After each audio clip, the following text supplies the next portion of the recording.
Shalawam, Israel. I'd like to give all praises, honor, and glory to YAHAWASHI, double honors to the apostles and the elders of Great Millstone, and Shalawam to elect out there doing this work of faith and labor of love and true sincerity. Right, I want to get into a quick lesson, based upon Psalms 91, read through as much of this chapter as I can. So this is the book of Psalms 91.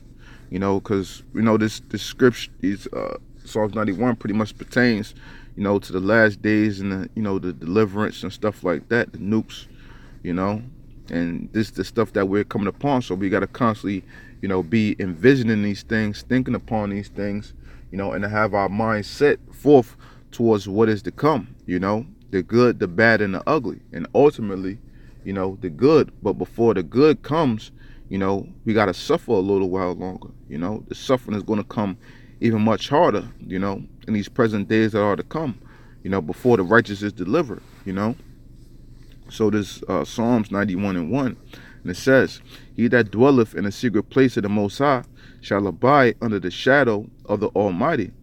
I will say of the Lord, He is my refuge and my fortress, my Yahawah, my power, in Him will I trust." So dwelling under the shadow of the Almighty is dwelling within these scriptures, praying unto the Lord, having that faith, truly having that understanding, of what this world is and what our purpose is, according to, was Ecclesiastes 12 and the last verse, I believe verse 13, the whole duty of man is, to keep the Lord's commandments, and we serve Him to the best of our ability. That's dwelling under the shadow of the Almighty, dwelling in the secret place of the Most High, having your spirit towards Him, man. Verse 3, it says, "Surely He shall deliver thee from the snare of the fowler and from the noisome pestilence. He shall," the noisome pestilence, that's the ICBM nuclear missiles, it's like a nuclear plague, a nuclear plague. All right, it says, "He shall cover thee with His feathers, and under His wings shalt thou trust. His truth shall be thy shield and buckler." He shall cover thee with His feathers, and under His wings shalt thou trust. That's in comparison to, the chariots, because they're going to be flying, to come and deliver us, man, and what the world calls UFOs, but we know what those things are. We know that they're the chariots of the Most High, the angels, that are coming to destroy this place and bring the elect deliverance, man, with YAHAWASHI, in the fathership, so this is what we trust in the Lord's truth and what He have set forth before us and for us to believe and to know that these things are going to come to pass, because we see all the things that the Lord is currently bringing to pass, things that the Lord have brought to pass, man. The Lord said, what? When these things come forth, I'll tell you of them, man. So verse 5, it says, "Thou shalt not be afraid for the terror by night, nor for the arrow that flieth by day, nor for the pestilence that walketh in darkness, nor for the destruction that wasteth at noonday." So even though, we know that nuclear missiles are going to tear America a new asshole, but we ought to not to fear that, because we ought to have hope as long as we continue to stay faithful unto the Lord and serving Him in true sincerity and doing what we got to do, because, we hope to be a part of the elect. So truthfully, this nuclear missiles ain't for us, Lord willing, we are part of the elect, therefore what, 2/3 of our people here in the soils of America and everybody else, all these other heathens, man, that deserve death. Okay, this is for them. It's not for the elect. This destruction is to bring down Esau's kingdom, or his queendom, and everything that he stands for, everything that he's considers precious, near and dear to him, man, to utterly cast him down. That's what this is for. It's not for us, man. We got to look forward to, a plenteousness, man. That's what we're looking forward to. But Esau knows that his time is running out, man.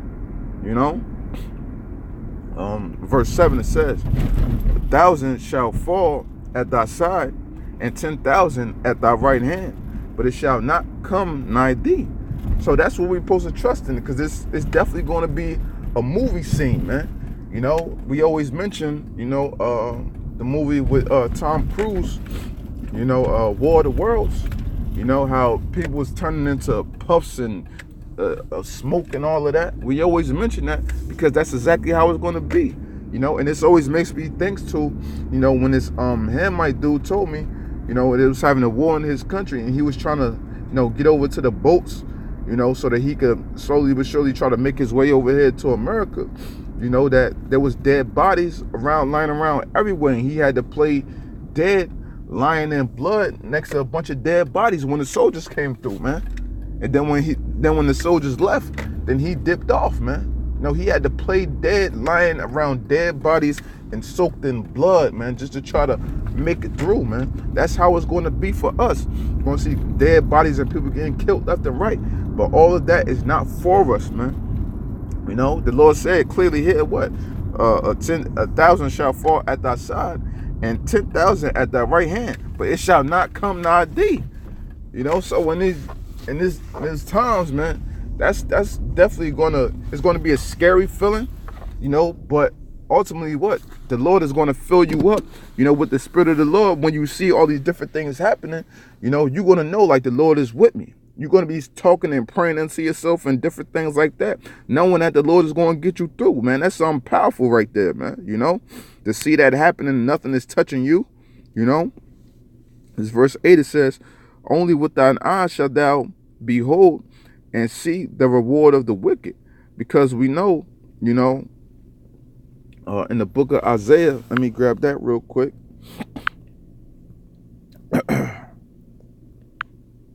The book of Isaiah 60 and 8, and it says, who are these that fly as a cloud and as a doves to their windows?